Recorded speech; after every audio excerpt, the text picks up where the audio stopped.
D block element.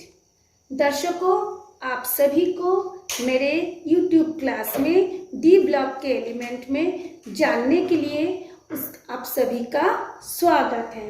D block आप सभी को ही जानते हैं कि पीरियोडिक टेबल में एस ब्लॉक और पी ब्लॉक के बीच में आता है। इसे ट्रांजिशन एलिमेंट भी कहा जाता है। ट्रांजिशन का मतलब होता है संक्रमण तत्व। अब ये संक्रमण तत्व क्या है? जैसे आप सभी को ही जानते हैं, संक्रामक बीमारी होती है, यानी छूत की बीमारी जो होती है, छूने से जो होता है ना, संक्रामक।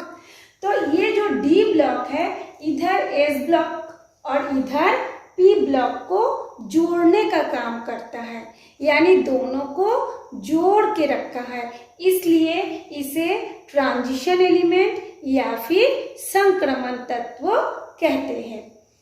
तो डी ब्लॉक के तत्व किसे कहते हैं? किसी भी तत्व के परमाणुओं का अंतिम इलेक्ट्रॉन जब डी ब्लॉक में जाके समाप्त हो जाएगा या डी ब्लॉक में प्रवेश करेगा, उसको उन सारे तत्वों को हम बोलेंगे डी ब्लॉक के एलिमेंट। अब डी ब्लॉक के एलिमेंट पीरियोडिक टेबल में कहाँ पर है? तो चलिए हम देखते हैं पीरियोडिक टेबल में डी ब्लॉक कितने नंबर से शुरू होती है। जैसे हम पीरियोडिक टेबल में ऊपर से नीचे की ओर आते हैं, जिसे ग्रुप या समूह कहा जाता है, वह जो 3 से लेकर के 12 तक, यानी 3, 4, 5, 6, 7, 8, 9, 10, 11, 12, ये जो 10 ग्रुप होते हैं, ऊपर से नीचे की ओर जो 10 ग्रुप होते हैं, इस ग्रुप में जितने भी एलिमेंट आते हैं वो डी ब्लॉक के अंतर्गत आते हैं। तो जब हम लोग पीरियोडिक टेबल में लेफ्ट टू राइट जाएंगे, यानी बाएं से दाएं की ओर जाएंगे, तो जो 4th आवर्त होगा, 5th आवर्त होगा, 6th और 7th आवर्त होगा, उसको हम डी ब्लॉक के एलिमेंट में मानते हैं, यानी डी ब्लॉक के श्रेणी में वो सारे तत्व आता है।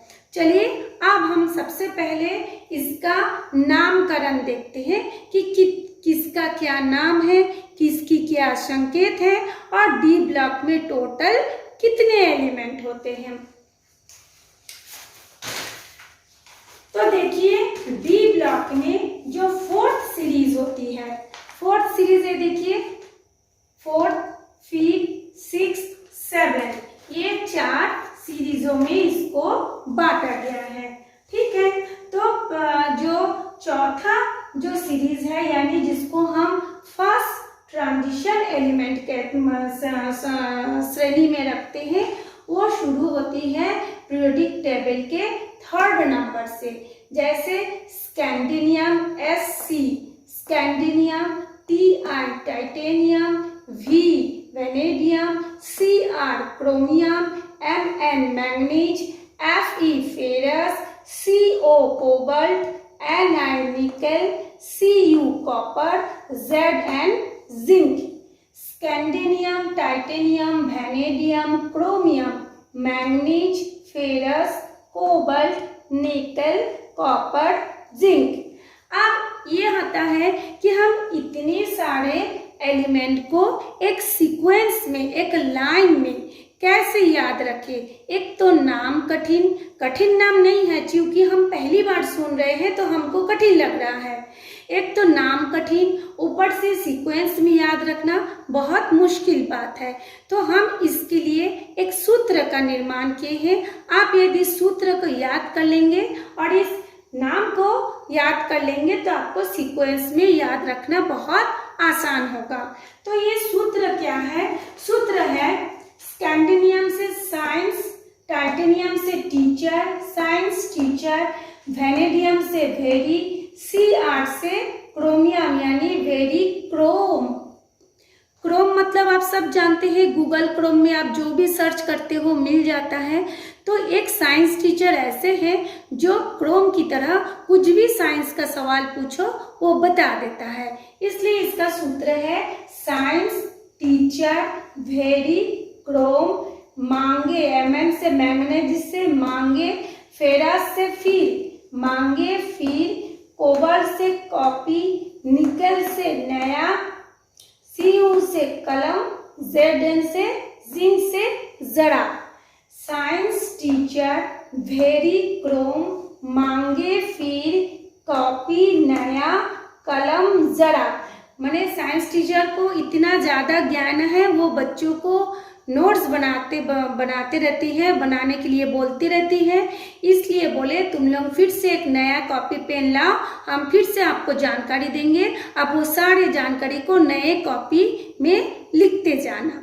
इसलिए कहा साइंस टीचर वेरी क्रोम, मांगे फिर कॉपी नया, कलम जरा।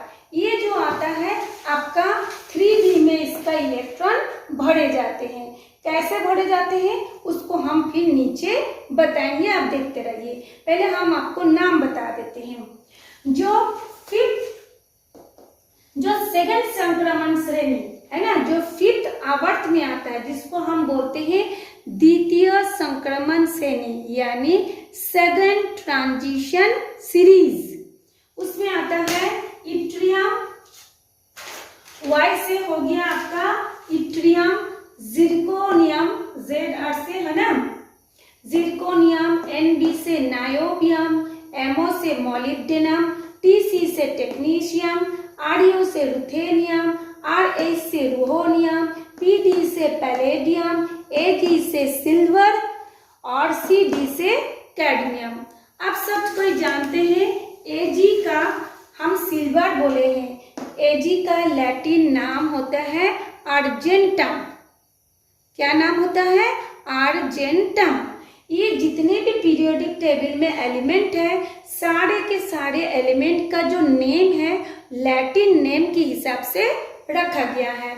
तो लैटिन नेम में इसका नाम है अर्जेंटम, इसलिए इसका सिंबल AG, अर्जेंटम AG से हुआ है।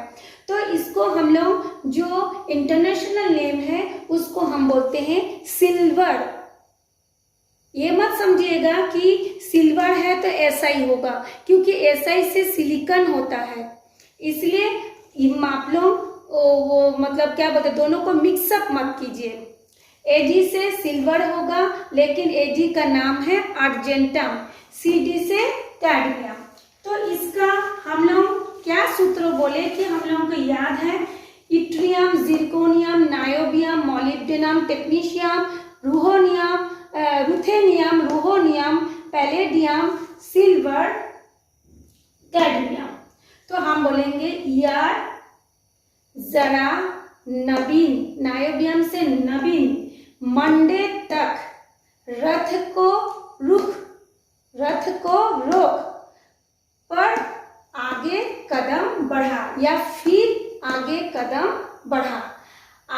फिर से बता रही हूँ, यार जरा नवीन, मंडे तक, रथ को रुख, पर आगे कदम बढ़ा या फिर आगे कदम बढ़ा।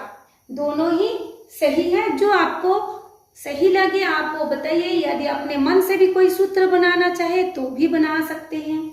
थर्ड जो सीरीज आता है, जो कि पीरियोडिक टेबल में लेफ्ट टू राइट जाने पर 6 नंबर के पीरियड में आता है, यानी छठा आवर्त में आता है, वो है लैंथेनम, हॉफनियम, टैंटेलम। ये W से होता है टंगस्टेन, लेकिन इसका लैटिन नाम होता है उल्फर्न, उल्फर्न, और इसमें हम बोलेंगे टंगस्टेन। टंगस्टेन के बाद क्या हो जाएगा? रेयनियम, ऑस्मियम, इरिबियम, प्लैटिनम, ऑरम। ऑरम का मतलब होता है गोल्ड, सोना, गोल्ड, ऑरम। और ये होता है मरकरी, मरकरी, लेकिन इसका सिंबल है Hg। इसका लैटिन नेम होता है हाइड्रोजाइरम, हाइड्रोजाइरम H से हाइड्रो, जाइरम से G, लेकिन जो अभी इंटरनेशनल नेम है इसका नाम है मरकरी। तो इसका फॉर्मूला क्या है? ला हफ्ता। जैसे आप लोग देखोगे बड़े बड़े सिटी में जो दादा लोग होते हैं वो दुकानदारों से हफ्ता मांगते हैं, तो वो बोल रहा है ला हफ्ता वरना, W से वरना, रेहाना, ओसामा, इरफान पीटेगा और मारेगा, मारकरी से मारेगा। ला हफ्ता वरना रेहाना, ओसामा, इरफान पीटेगा और मारेगा। 7th जो आवर्त है उसमें है एक्टिनियम, AC से होता है एक्टिनियम, RF से होता है रदरफोर्डियम, DB से डुबनियम, SG से सीबोर्जियम, BH से होगा बोहोरियम, HS से होगा हैसियम, MT से होगा मेटनेरियम, DS से होगा डार्मस्टेडियम, RG से होगा आपका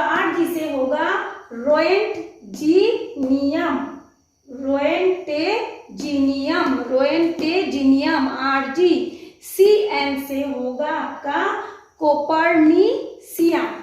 एक्टिनियम, रदरफोर्डियम, डुबनियम, सीबोर्जियम, बोहोरियम, हैसियम, मेटनेरियम, ड्रामस्टेडियम, रोएंटेजिनियम और आपका लास्ट में है कोपर्निसियम। तो इसका हम सूत्रों को कैसे याद रखें? इसको मैंने जो बनाया है बता रही हूँ। एक्टर, एक्टिनियम से एक्टर, जैसे हीरो हीरोइन लोग सब फिल्मों में एक्टिंग करते हैं, एक्टर बोलते हैं। एक्टर रफी दुबे ने सरजू बेहरा, मतलब वो कान में नहीं सुनता, सरजू एक उसका दोस्त है जो कान में नहीं सुनता, जो साथ में मिलके काम करते हैं। एक्टर रफी दुबे ने सरजू बेहरा से कहा हंस मत, दूसरा रंग कर। उन लोग पेंट कर रहे थे कहीं पे, उसका एक्टिंग में उनको पेंट करने का था। और ये जो सरजू है वो तनिक बहरा है, वो कान में कम सुनता है, बिना सोचे समझे हंसता है काम। तो एक्टिंग में ये बता रहे हैं कि एक्टर रफी दुबे सरजू बेहरा से कहा हंस मत। बहरा मतलब बहरा से कहा, ये शब्द को हमने सेंटेंस बनाने के लिए कहा शब्द को जोड़ दिया है। एक्टर रफी दुबे ने सरजू बेहरा से कहा हंस मत, दूसरा रंग कर। उसको पेंट करना है, दूसरा कलर करना है तो दूसरा रंग कर। ये था आप लोगों का टोटल डी ब्लॉक के एलिमेंट। अब आप सोचिए कि इसमें कितने सारे एलिमेंट हैं। अब बताइए कितने सारे एलिमेंट हैं। तो यहाँ से लेकर इतना तक, जैसे 10 होता है, 1 2 3 4 4 सीरीज है इसमें, तो 10 4 जा 10 4 जा 40। जैसे देखिए यहाँ से यहाँ तक आपका 10 और यहाँ से यहाँ तक आपका कितने लाइन है 4, तो 10 into 4 इक्वल टू कितना हुआ 40 एलिमेंट है। टोटल डी ब्लॉक में 40 एलिमेंट है। अब हम लोग देखते हैं इसका सूत्र क्या है। तो सूत्र देखने से पहले हम उसका इलेक्ट्रॉनिक कॉन्फ़िगरेशन देखते हैं। जैसे मान लीजिए स्कैंडिनियम का आप सभी कोई जानते हैं एटॉमिक नंबर होता है 21। जैसे यहाँ से 21, 22, 23, 24, 25, 26, 27, 28, 29, 30 तक आया। तो फिर यहाँ से 21 के बाद से ये जो इट्रियम होगा उसको हम कैसे याद रखेंगे। जैसे आप लोग सब जानते हैं एक फॉर्मूला होता है 2 8 8 18 18 32। ऐसे हम संख्या को यदि जोड़ते जाएंगे मतलब ये तो उसके बाद उसका जो पहले वाले मतलब उसके बाद वाले जो भी एलिमेंट है उसका नंबर हमको पता चल जाएगा। तो यहाँ से यदि हम स्कैंडिनियम को 21 से गिनते हैं तो यहाँ पे 30 में आके खत्म होगा। इसके साथ फिर हम लोग 8 को जोड़ेंगे तो उसके साथ ये भी जोड़ते हुए यहाँ पे खत्म होगा। तो इस तरह से हम लोग यदि उसका देखें और उसका यदि हम लोग इलेक्ट्रॉनिक कन्फिगुरेशन देखें तो स्कैंडिनियम का हम देखते हैं एटॉमिक नंबर होता है 21। तो अब वह प्रिंसिपल के अनुसार इसका इलेक्ट्रॉनिक विन्यास कैसे होगा, 1s2 2s2 2p6 3s2 3p6 4s2 3d1 होता है अकॉर्डिंग टू अफबाउ प्रिंसिपल। लेकिन यह एक चीज लेकिन शब्द जुड़ता है, क्या है इसमें, ये जो आउटर मोस्ट सेल में जो 4s2 3d1 है तो उसको हमको लिखना पड़ेगा, 3d1 को पहले लिखना पड़ेगा और 4s2 को बाद में लिखना पड़ेगा। इसका क्या कारण है, इसका कारण है हम आपको एक हमारे जीवन में जो भी घटना है उससे जोड़ करके मैं बता रही हूँ। जैसे मान लीजिए जो कमजोर रहता है ना, हम घर में 4 भाई बहन हैं, तो 4 भाई बहन में से जो थोड़ा कमजोर रहता है हम लोग उसको क्या करते हैं कि तू रुक, पहले हम जाके, कोई भी बाहर आते हैं, कोई भी काम करना रहता है, कोई भी चीज का डिसीजन लेना होता है, चाहे मारपीट हो चाहे पढ़ाई लिखाई हो, हम क्या करते हैं कि कमजोर को बोलते हैं तू रुक, हम जाके आगे देखते हैं। या आप लोग जब खेलते हैं, कबड्डी खेलते हैं, खो खो खेलते हैं, या कबड्डी में ही मान लीजिए आप लोगों का 7 लोगों का मिलके एक टीम बन गया, तो जो कमजोर रहता है उसको बोलते हैं तू रुक, पहले हम जाते हैं, जाके दूसरे पार्टी को मार करके आते हैं। या जब आप क्रिकेट खेलते हो तो जो अच्छा बैट्समैन है, जो अच्छा खेलता है, हम पहले उसको बैटिंग के लिए देते हैं, बाद में बॉलर लोग आते हैं। तो इसी तरह से यहाँ पे आप देखिए, जो हम लोग जानते हैं 4 कक्षक होता है, S P D F। तो हर एक कक्षक में अपना अपना एक जगह होती है जिसमें अधिकतम इलेक्ट्रॉन रह सकता है। तो S ब्लॉक बहुत छोटा होता है, उसमें अधिकतम 2 ही इलेक्ट्रॉन रह सकता है। P ब्लॉक जो है उससे थोड़ा सा बड़ा है, S से थोड़ा सा बड़ा P ब्लॉक है, तो P में 6 इलेक्ट्रॉन रहता है, D में 10 इलेक्ट्रॉन रहता है, F में 14 इलेक्ट्रॉन रहता है।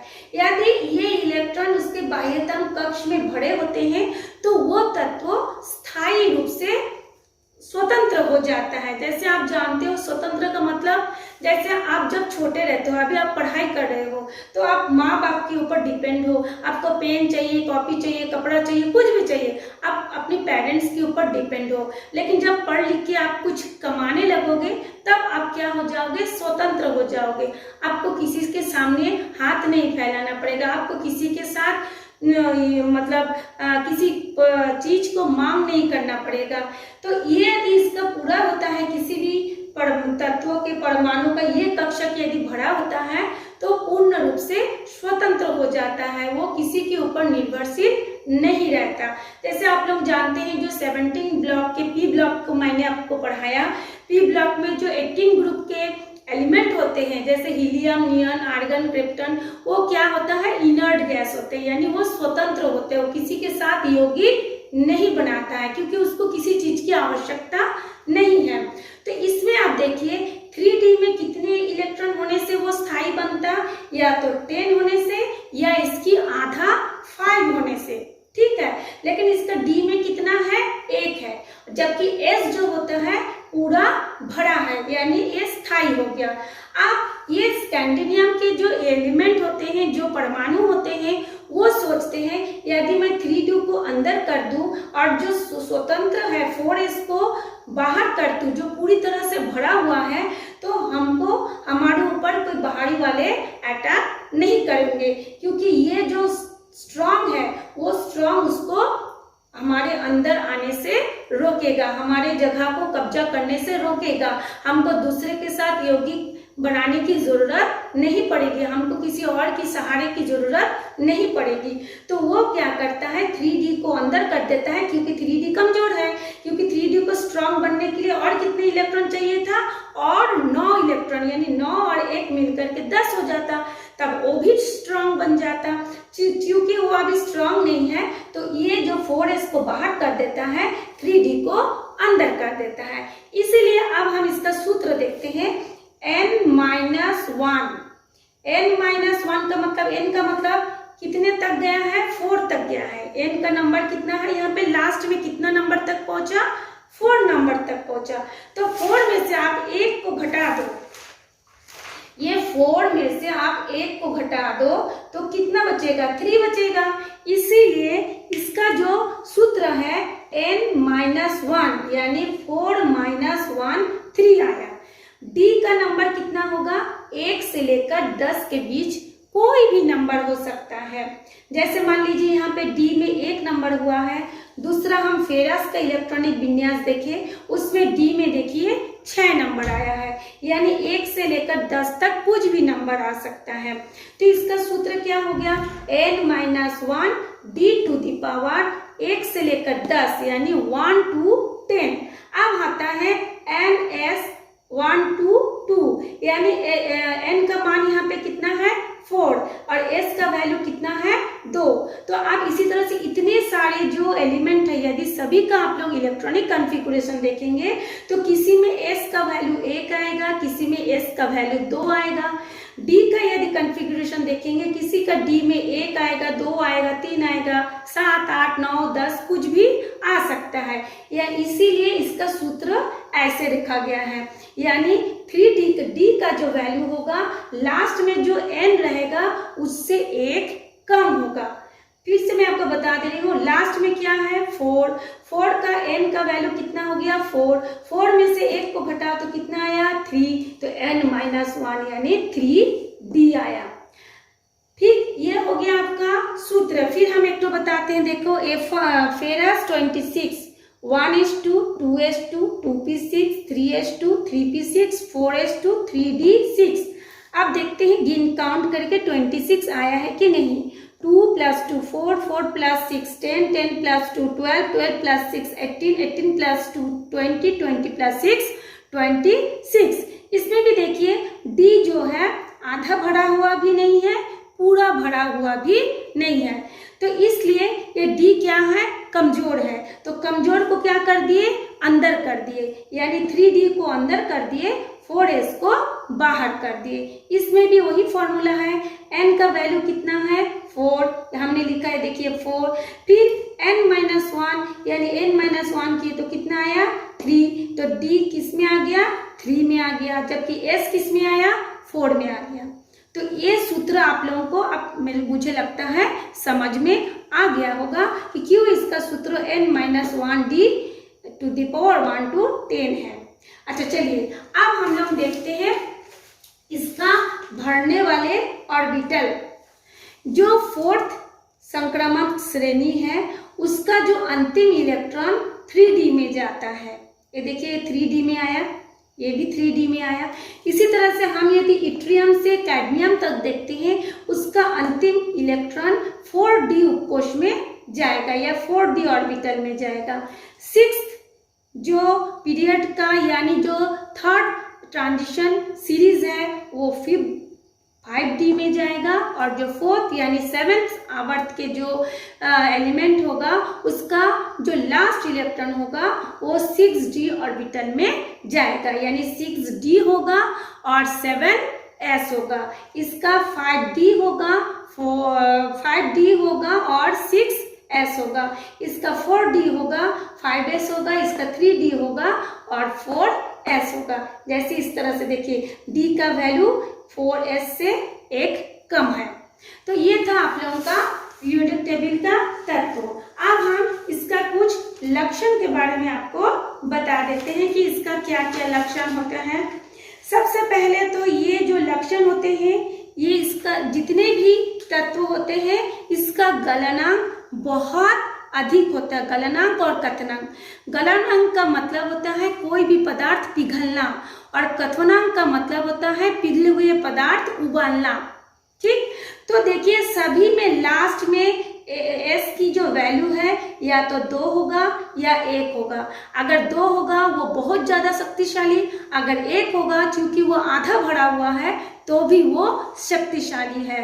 और अगर वो स्ट्रांग होगा, शक्तिशाली होगा, यानी उनके बीच में जो एटम होगा एक दूसरे के साथ बहुत स्ट्रांग अट्रैक्शन फोर्स से यानी प्रबल आकर्षण बल से जुड़ा हुआ रहेगा। जब कोई प्रबल आकर्षण बल से जुड़ा होता है उसको तोड़ने के लिए बहुत अधिक ताप देना पड़ता है, इसलिए इसका गलनांक और कथनांक दोनों ही उच्च होते हैं। दूसरा जो पॉइंट होती है, ये जितने सारे भी तत्व है अधिकतर धातुएं हैं और धातुएं जो होता है ये एक दूसरे के साथ मिल करके रंगीन यौगिक बनाती है। और फिर कुछ जो धातुएं होती है, कुछ धातुएं मतलब ये जो 8, 9, 10 मेनली 8, 9, 10 और कुछ 11, 8, 9, 10 और कुछ 11, ये जो 8, 9, 10 के जो तत्व होते हैं वो उत्प्रेरक के रूप में काम करते हैं। अधिकतर प्रयोग में उत्प्रेरक मतलब वो उस क्रिया को, किसी भी अभिक्रिया की दर को बढ़ा देता है। तो ये ज़्यादातर 8, 9, 10 आपके बुक में देखिएगा, ये तीनों को एक ब्रैकेट में या थर्ड ब्रैकेट के रूप में दिखाया गया है। ये तीनों उत्प्रेरक के रूप में काम करते, तीनों जो ग्रुप के जो एलिमेंट है उत्प्रेरक के रूप में काम करती है। और क्या करते हैं, इसकी ऑक्सीकरण अवस्था अलग अलग होती है। क्यों ऑक्सीकरण अवस्था अलग होती है? क्योंकि किसी में देखिए 3D1, किसी में 3D2, किसी में 3D3, इसकी संख्या अलग अलग होती है, इसलिए इसकी ऑक्सीकरण अवस्थाएं भी अलग अलग होती है। और जो अधिकतर यौगिक होती है वो अनुचुंबकीय होते हैं। अनुचुंबकीय का मतलब क्या है? उसका जो इलेक्ट्रॉन है वो बाह्यतम कक्ष में जो भी इलेक्ट्रॉन है वो अयुग्मित होता है, अनपेयर्ड होते हैं, इसलिए वो अनुचुंबकीय होते हैं। और ये क्या करते हैं, आयनिक और सहसंयोजी दोनों प्रकार की यौगिक बना सकते हैं। और इसी में देखिए ये सारे जो तत्व है इसमें मिश्र धातु बनाने की प्रवृत्ति होती है। जैसे मान लीजिए हम पीतल बनाते हैं तो पीतल किससे बनता है? ये जो कॉपर और जिंक ये दोनों मिलकर के पीतल का निर्माण करते हैं। तो ये सारे, जैसे आप फेरस, कोबाल्ट, निकल मिल करके स्टील का निर्माण करते हैं, तो ये सारे धातुएं जो है आपस में मिल करके मिश्र धातु बनाने की प्रवृत्ति भी रखते हैं। तो ये था आज आप लोगों का डी ब्लॉक के तत्वों का सामान्य जानकारी। ये आशा करती हूँ आप लोगों को समझ में आ गया होगा। इससे रिलेटेड कुछ भी पूछना होगा आप मुझसे कमेंट्स करके पूछ सकते हैं।